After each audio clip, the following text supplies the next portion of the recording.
Hello दोस्तों, श्रवण police blog में आप सबका स्वागत है। आई होप कि आप लोग स्वस्थ होंगे, मस्त होंगे और मज़े में होंगे। दोस्तों, मैंने कल वीडियो नहीं डाला क्योंकि मैं कहीं और जगह पे चला गया था, कुछ काम था। तो चलिए आज हम लोग साइंस का क्वेश्चन देखेंगे और सब वेरी वेरी इंपॉर्टेंट रहेगा। दोस्तों, आप लोग क्वेश्चन जो है अधूरा देखते हैं। दोस्तों, बहुत सारे से अभ्यर्थी हैं जो कि आधा क्वेश्चन देखकर बाकी छोड़ देते हैं, मैंने उन लोग को मन न लगता है पढ़ाई में। तो वैसे दोस्तों से मैं कहना चाहूँगा कि दोस्तों, जब से आप लोग एफर्ट ना लगाइएगा पूरा 100%, तब तक आपका रिजल्ट ना होने वाला, जॉब होने वाला ना है। क्योंकि दोस्तों कंपटीशन इतना हार्ड हो गया है, क्योंकि आप नहीं पढ़ रहे हैं लेकिन आपके बगल वाला इतना पढ़ाई कर रहा है, तो समझ लीजिए कि एक सीट तो आपका वही लूट लेगा। तो इस प्रकार से है, आपको कंपटीशन में जब भी अगर तैयारी कर रहे हैं तो ज़्यादा से ज़्यादा मेहनत करना पड़ेगा। अगला बंदे जो है आपके पास, उससे ज़्यादा मेहनत करना पड़ेगा ताकि आपका एक रिजल्ट हो। ठीक है, तो चलिए दोस्तों, आप लोग को बिना टाइम गंवाए हम लोग क्वेश्चन की तरफ चलते हैं। बस मेरा कहना था कि आप लोग अच्छा से क्वेश्चन जो कराते हैं उसको वीडियो पूरा देखिए, आधा देखकर मत छोड़िए। चलिए चलते हैं क्वेश्चन की तरफ। तो चलिए दोस्तों, हम लोग देखते हैं पादप में भोजन का संचरण किस ऊतक द्वारा होता है, बताइए। जाइलम, फ्लोएम, पेरेन्काइमा या कैलेनकाइमा। तो दोस्तों, पादप में भोजन का संचरण किस ऊतक के द्वारा होता है? तो फ्लोएम ऊतक के द्वारा, ऑप्शन नंबर बी हो जाएगा। चलिए नेक्स्ट क्वेश्चन देखते हैं। प्रकाश संश्लेषण किस अंग में होता है? जड़ में, तना में, पत्ती में, फूल में। तो दोस्तों, प्रकाश संश्लेषण जो होता है, फोटोसिंथेसिस, ये पत्ती में होता है, ऑप्शन नंबर सी हो जाएगा। ठीक है, चलिए नेक्स्ट क्वेश्चन देखते हैं। पौधों की जड़ों में कौन सी वृद्धि होती है, बताइए। द्वितीयक, प्राथमिक, ऊर्ध्वाधर या अनुप्रस्थ। तो दोस्तों, पौधों की जड़ों में कौन सी वृद्धि होती है? तो ये प्राथमिक होती है, ऑप्शन नंबर बी हो जाएगा। चलिए नेक्स्ट क्वेश्चन। पादपों में जल का परिवहन किसके द्वारा होता है? फ्लोएम, स्क्लेरोकाइमा, जाइलम या एपिडर्मिस। तो पादपों में जल का परिवहन जाइलम ऊतक के द्वारा। चलिए नेक्स्ट क्वेश्चन कि पत्तियों का हरा रंग किस कारण होता है? तो ये हो जाएगा क्लोरोफिल के कारण, option number C. Next question कि पुष्प किस प्रकार का अंग होता है, बताइए। जनन अंग, पोषण अंग, सहायक अंग या उपांग। तो पुष्प जो होता है जनन अंग होता है, option number A. Next question, बीज किस अंग से विकसित होता है, बताइए तो। डिंब से, अंडाशय से, अंडकोश से या पराग से। तो दोस्तों, बीज जो विकसित होता है वो डिंब से होता है, ऑप्शन नंबर ए हो जाएगा। चलिए नेक्स्ट क्वेश्चन कि परागकण किसे कहते हैं? बीज बनने की प्रक्रिया, अंडाशय के विकास की प्रक्रिया या परागकण का वर्तिकाग्र पर गिरना या फल बनने की प्रक्रिया। तो दोस्तों, परागण उसे कहते हैं जब पराग कोश से परागकण निकल कर, ठीक है, वर्तिकाग्र पर पहुंच जाता है, उसे हम परागण कहते हैं। वो कीट के माध्यम से भी पहुंच सकता है या हवा के माध्यम से भी पहुंच सकता है। ठीक है, तो उसको क्या कहते हैं? परागण कहते हैं। चलिए नेक्स्ट क्वेश्चन देखते हैं। जल का प्रमुख कार्य क्या है? भोजन बनाना, जल का परिवहन, जल और खनिज का अवशोषण या बीज बनाना। तो जल का मुख्य कार्य है जल और खनिजों का अवशोषण करना, ऑप्शन नंबर सी। चलिए नेक्स्ट क्वेश्चन देखते हैं। कंद किसका उदाहरण है, बताइए। तना का, पत्ती का, फल का या फूल का। तो कंद जो है तना का है, ऑप्शन नंबर ए हो जाएगा। ठीक है, चलिए नेक्स्ट क्वेश्चन। केले का पौधा किस प्रकार की जड़ प्रणाली दिखाती है, बताइए। नलिका जड़, रेशेदार जड़, मूल जड़ या सहायक जड़। तो केले का पौधा किस प्रकार की जड़ प्रणाली दिखाता है? तो ये हो जाएगा, केले का पौधा किस प्रकार की जड़ प्रणाली दिखाता है दोस्तों?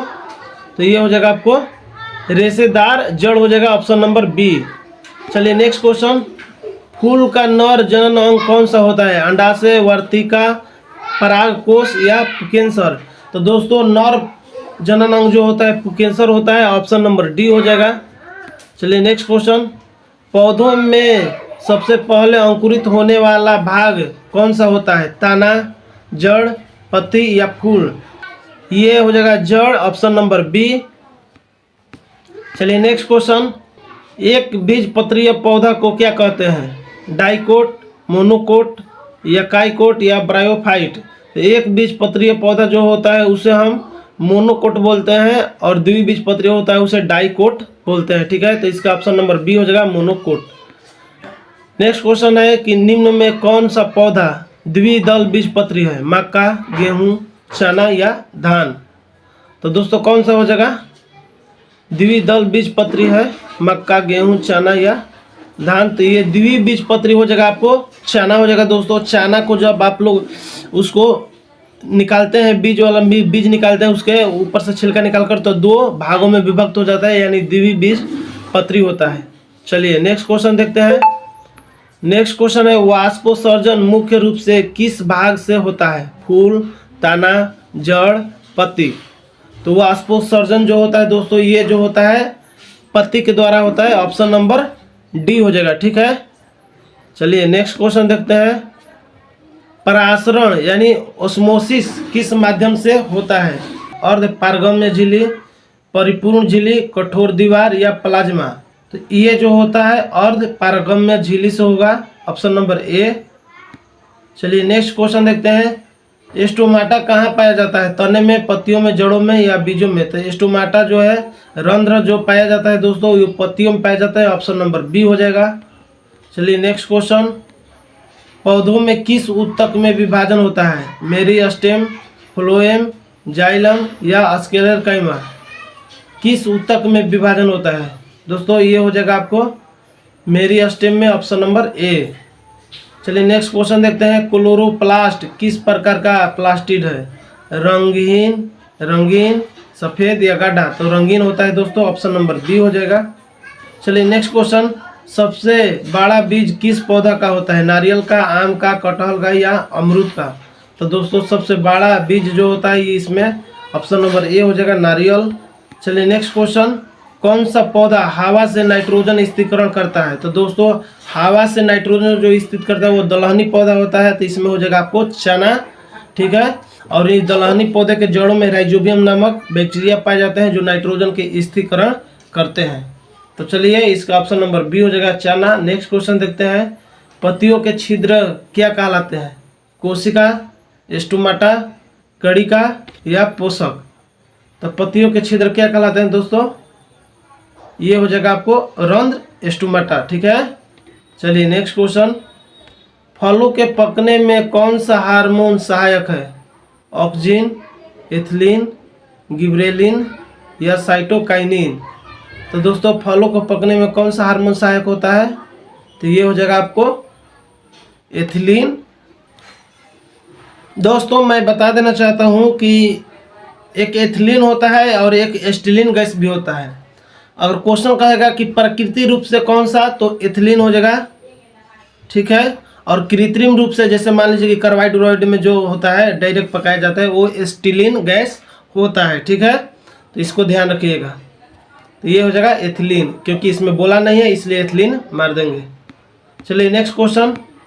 परागकण किसके अंदर होते हैं? अंडाशय, परागकोश, पत्रिका या बीजाणु? तो दोस्तों परागकण जो होते हैं परागकोश में पाए जाते हैं, ठीक है। ऑप्शन नंबर बी हो जाएगा। चलिए नेक्स्ट क्वेश्चन देखते हैं। कौन से पौधे को संवेदनशील पौधा कहते हैं? गुलहड़, लता, लाजवंती या नीम? क्या हो जाएगा दोस्तों? ये हो जाएगा आपको लाजवंती, option number C. Next question. Chlorophyll किस धातु से बना होता है? लोहा, मैग्नीशियम, कैल्शियम, जिंक? तो दोस्तों क्लोरोफिल जो होता है ये हो जाएगा आपको मैग्नीशियम, ऑप्शन नंबर बी। चलिए नेक्स्ट क्वेश्चन देखते हैं। कौन सा पौधा जलीय होता है? आम, गेंदा, कमल या नीम? तो दोस्तों जलीय पौधा जो हो जाएगा कमल हो जाएगा, ऑप्शन नंबर सी। चलिए नेक्स्ट क्वेश्चन। पौधे में सबसे अधिक कोशिकाएं किस ऊतक में होती है? बताइए। जाइलम, फ्लोएम, पेरेनकाइमा या स्क्लेरेंकाइमा? तो दोस्तों ये हो जाएगा आपको पेरेनकाइमा, ऑप्शन नंबर सी। चलिए नेक्स्ट क्वेश्चन। कौन सा पौधा कीटभक्षी है? नीम, पीपल, ड्रोसेरा या बबूल? तो दोस्तों ये हो जाएगा ड्रोसेरा, ऑप्शन नंबर सी। ये जो है कीट खाता है, ठीक है। ऑप्शन नंबर सी हो जाएगा। नेक्स्ट क्वेश्चन देखते हैं। बीज किस अंग से विकसित होता है? परागकण, डिंब, अंडाशय या पुंकेसर? तो ये जो है बीज विकसित होता है डिंब से, option number B. Next question, फल किससे बनता है? अंडाशय से, बीज से, पराग से या केसर से? ये फल जो बनता है दोस्तों अंडाशय से बनता है, ऑप्शन नंबर ए हो जाएगा। चलिए नेक्स्ट क्वेश्चन, कौन से पौधों में जड़ से प्रजनन होता है? आलू, गाजर, धनिया या प्याज? गाजर हो जाएगा, ऑप्शन नंबर बी। चलिए नेक्स्ट क्वेश्चन देखते हैं, पत्ती कौन सा कार्य करती है? जल संग्रह, खाद्य निर्माण, अंकुरण या परागण? पत्ती जो है दोस्तों ये क्या करता है? खाद्य का निर्माण करता है, फोटोसिंथेसिस करेगा यानी प्रकाश संश्लेषण के द्वारा अपना भोजन बनाता है, ठीक है, तो खाद्य निर्माण करता है, ऑप्शन नंबर बी। चलिए नेक्स्ट क्वेश्चन, कार्य का मात्रक क्या होता है? तो कार्य का मात्रक क्या होगा दोस्तों? जूल हो जाएगा। और ऊर्जा का मात्रक भी जूल होता है। बल का मात्रक न्यूटन, शक्ति जो है मात्रक होता है वाट, ठीक है, और दाब का मात्रक होता है पास्कल। चलिए नेक्स्ट क्वेश्चन देखते हैं, ध्वनि किस माध्यम में सबसे तेज चलती है? ठोस, द्रव, गैस या निर्वात? तो दोस्तों मैं बताया हूँ कि ध्वनि सबसे अधिक चलती है ठोस में और प्रकाश की गति सबसे अधिक होती है निर्वात में। चलिए नेक्स्ट क्वेश्चन, दाब का एसआई मात्रक पास्कल, ऑप्शन नंबर बी। चलिए नेक्स्ट क्वेश्चन, दर्पण जो वस्तु बड़ा प्रतिबिंब बनाता है वो हो जाएगा कौन सा दर्पण दोस्तों? अवतल दर्पण हो जाएगा, ऑप्शन नंबर सी। और अवतल दर्पण का जो है नाई जो है दाढ़ी बनाने में प्रयोग करता है, ठीक है, अवतल दर्पण का, तो ऑप्शन नंबर सी हो जाएगा। चलिए नेक्स्ट क्वेश्चन, परावर्तन का नियम कौन सा है? तो दोस्तों परावर्तन का नियम कहा था कि आपतन कोण और परावर्तन कोण दोनों क्या होता है? बराबर होता है, ऑप्शन नंबर ए हो जाएगा। चलिए नेक्स्ट क्वेश्चन, प्रकाश की गति सबसे अधिक होती है जल में, कांच में, निर्वात में या वायु में? तो प्रकाश की गति सबसे अधिक होती है कहाँ पे बताइए? तो ये हो जाएगा निर्वात में, अभी बताए हैं। चलिए नेक्स्ट क्वेश्चन, बल का मात्रक न्यूटन, ऑप्शन नंबर सी। चलिए नेक्स्ट क्वेश्चन देखते हैं कि प्रतिरोध मापने का यंत्र क्या कहलाता है? वोल्ट मीटर, ओम मीटर, गैल्वेनोमीटर या बैरोमीटर? तो प्रतिरोध मापने का यंत्र जो होता है ये कहलाता है ओम मीटर, ऑप्शन नंबर बी। चलिए नेक्स्ट क्वेश्चन, फ्यूज वायर किस धातु से बना होता है? तो फ्यूज जो है शीशा और टीन का बना होता है, ऑप्शन नंबर सी हो जाएगा, ठीक है। चलिए नेक्स्ट क्वेश्चन, चुंबकीय प्रभाव उत्पन्न होता है स्थिर धारा से, गतिशील धारा से, वोल्ट से या बल्ब से? तो क्या हो जाएगा दोस्तों? चुंबकीय प्रभाव उत्पन्न होता है, ये हो जाएगा आपको गतिशील धारा से हो जाता है, ठीक है। मन लगा के पढ़ाई कीजिए तबे कुछ होगा भाई, समझे। चलिए, गैसों के लिए कौन सा नियम लागू होता है? न्यूटन का नियम, बॉयल का नियम, ओम का नियम या गैलीलियो का नियम? बॉयल का नियम, ऑप्शन नंबर बी, ठीक है। देखिए दोस्तों, कहीं ना कहीं आपको मेहनत करना ही पड़ेगा। यहाँ पे करिएगा तो आपको फिर बाद में नहीं करना पड़ेगा, अगर अभी ना करिएगा तो फिर आपको बाद में करना पड़ेगा, ठीक है। इसलिए आप लोग मन लगा के पढ़ाई कीजिए, एक जॉब हो जाएगा, आपका टेंशन मुक्त हो जाइएगा। सोडियम क्लोराइड क्या है? चीनी, नमक, अम्ल या क्षार? तो सोडियम क्लोराइड NaCl होता है, उसका रासायनिक सूत्र, और इसका नाम जो हो जाएगा आपको नमक हो जाएगा, ऑप्शन नंबर बी। चलिए नेक्स्ट क्वेश्चन, पानी का वाष्पन किस प्रक्रिया का उदाहरण है? संघनन, वाष्पीकरण, जमाव, श्वसन? तो पानी का वाष्पन किस प्रक्रिया का उदाहरण है दोस्तों? तो ये हो जाएगा आपको वाष्पीकरण का, ऑप्शन नंबर बी। चलिए नेक्स्ट क्वेश्चन, आवर्त सारणी के जनक कौन है? तो ये हो जाएगा आपको मेंडलीव, ऑप्शन नंबर सी। चलिए नेक्स्ट क्वेश्चन, किस तत्व के परमाणु में प्रोटॉनों की संख्या क्या दर्शाती है? तो प्रोटॉनों की संख्या जो है दर्शाती है दोस्तों ये परमाणु संख्या दर्शाती है, ऑप्शन नंबर बी। चलिए नेक्स्ट क्वेश्चन, श्वसन एक किस प्रकार की क्रिया है? भौतिक, रासायनिक, यांत्रिक या जैविक? तो श्वसन एक रासायनिक अभिक्रिया है, ऑप्शन नंबर बी हो जाएगा। चलिए नेक्स्ट क्वेश्चन देखते हैं, कांच किस प्रकार का पदार्थ है?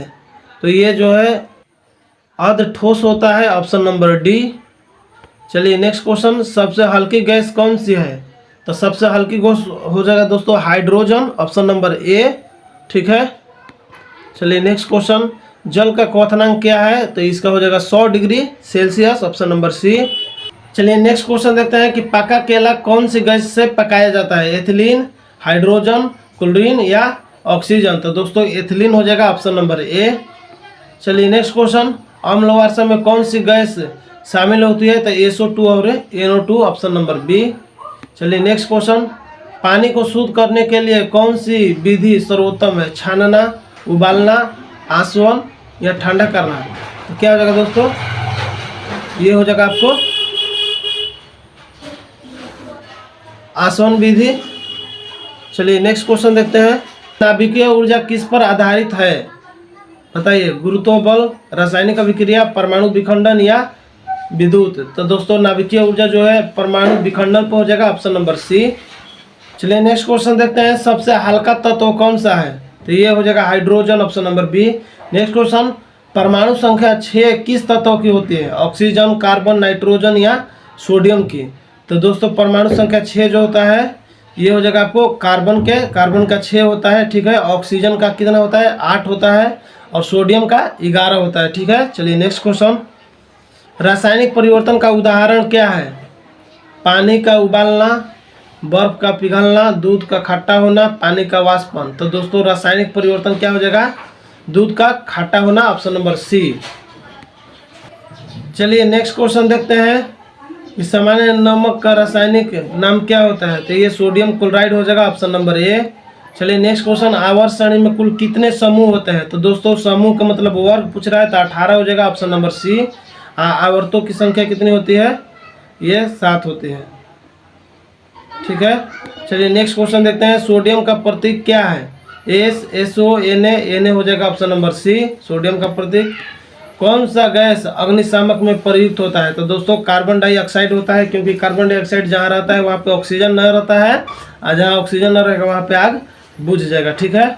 चलिए नेक्स्ट क्वेश्चन देखते हैं। क्लोरीन गैस का रंग क्या होता है, पीला, हरा, नीला, लाल या सफ़ेद। तो दोस्तों क्लोरीन गैस जो होता है ये आपको पीला और हरा होता है, ऑप्शन नंबर ए। चलिए नेक्स्ट क्वेश्चन, बेकिंग सोडा का रासायनिक नाम क्या है। तो दोस्तों बेकिंग सोडा जो है खाने वाला सोडा पूछ रहा है, खाने वाला सोडा का रासायनिक नाम तो हम बताए थे, खाने वाला सोडा में बाई लगाना है, यानी sodium bicarbonate, option number B, ठीक है। और धोने वाला सोडा क्या होता है, सोडियम कार्बोनेट होता है। चलिए नेक्स्ट क्वेश्चन, लिटमस पेपर किसके परीक्षण में उपयोग होता है। तो ये जो होता है अम्ल और क्षार के लिए होता है। जब लिटमस पत्र, नीले लिटमस पत्र को अम्ल में डाला जाता है तो वह लाल हो जाता है, और जब लाल लिटमस पत्र को क्षार में डाला जाता है तो वह फिर से नीला हो जाता है। चलिए नेक्स्ट क्वेश्चन देखते हैं। पेट्रोलियम का मुख्य घटक क्या है, तो ये हो जाएगा हाइड्रोकार्बन, ऑप्शन नंबर डी। चलिए नेक्स्ट क्वेश्चन, हाइड्रोक्लोरिक अम्ल का सूत्र क्या है, बताइए। तो हाइड्रोक्लोरिक अम्ल का सूत्र क्या हो जाता है, HCl, ऑप्शन नंबर सी। चलिए नेक्स्ट क्वेश्चन, कौन सी गैस वायुमंडल में सबसे अधिक मात्रा में पाई जाती है, बताइए। ऑक्सीजन, नाइट्रोजन, हाइड्रोजन या कार्बन डाइऑक्साइड। तो दोस्तों क्या हो जाएगा दोस्तों इसका, ये हो जाएगा नाइट्रोजन, ऑप्शन नंबर बी।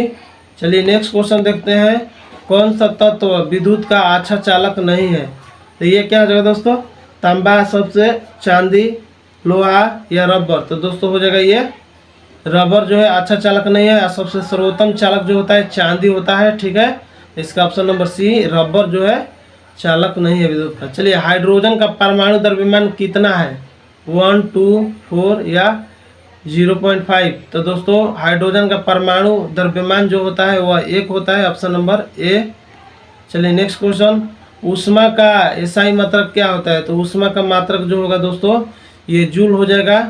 ऊर्जा का मात्रक जूल होता है, कार्य का मात्रक जूल होता है, ठीक है। तो ऑप्शन नंबर बी।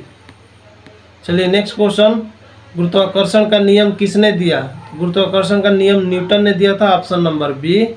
चलिए नेक्स्ट क्वेश्चन, 1 किलोवाट बराबर क्या होता है। 1 किलोवाट बराबर जो होता है 1000 वाट हो जाएगा, ठीक है। इसके किलो लगाया है तो किलो का 3 गो 0, 1000 हो जाएगा, ठीक है। तो ऑप्शन नंबर बी।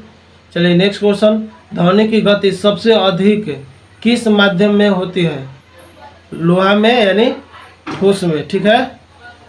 चलिए नेक्स्ट क्वेश्चन, दर्पण का फोकस बिंदु किसके बीच होता है, केंद्र और धुरी, धुरी और सतह, केंद्र और उत्तल, केंद्र और ध्रुव के बीच। तो दोस्तों ये हो जाएगा केंद्र और ध्रुव, ऑप्शन नंबर डी। चलिए नेक्स्ट क्वेश्चन देखते हैं। कौन सा यंत्र विद्युत धारा मापता है। तो विद्युत धारा कौन मापता है, एमीटर हो जाएगा, option number B. Next question, द्रव्यमान और भार में क्या अंतर है। द्रव्यमान में दिशा नहीं होता है, भार में होता है, क्योंकि द्रव्यमान क्या है दोस्तों, तो ये एक अदिश राशि है। चलिए नेक्स्ट क्वेश्चन देखते हैं, ऑप्शन नंबर बी हो जाएगा इसका। नेक्स्ट क्वेश्चन, विद्युत धारा की इकाई क्या है। विद्युत धारा का इकाई जो होता है एम्पियर, ऑप्शन नंबर बी। चलिए नेक्स्ट क्वेश्चन, लेंस की शक्ति का मात्रक क्या है? तो लेंस की शक्ति का मात्रक डायऑप्टर, ऑप्शन नंबर बी। चलिए नेक्स्ट क्वेश्चन, जब कोई वस्तु तरल में डूबी होती है तो उस पर क्या बल लगता है? बताइए। गुरुत्व बल, प्रतिकर्षण बल, अपवर्जन बल या घर्षण बल। जब कोई वस्तु तरल में डूबी होती है तो उस पर क्या बल लगता है? तो ये हो जाएगा अपवर्जन बल, ऑप्शन नंबर सी। चलिए नेक्स्ट क्वेश्चन, परावर्तन किसका गुण है दोस्तों? ध्वनि का, ऊर्जा का, बल का या घनत्व का? तो दोस्तों परावर्तन ध्वनि होगा, ठीक है, ऑप्शन नंबर बी। चलिए दोस्तों क्वेश्चन खत्म हो गया। अगर आप लोग को वीडियो अच्छा लगा हो तो वीडियो को लाइक कीजिए, चैनल को सब्सक्राइब कीजिए और दोस्तों के पास शेयर कर दीजिए। चलिए मिलते हैं अगले वीडियो में, तब तक के लिए जय हिंद, जय भारत।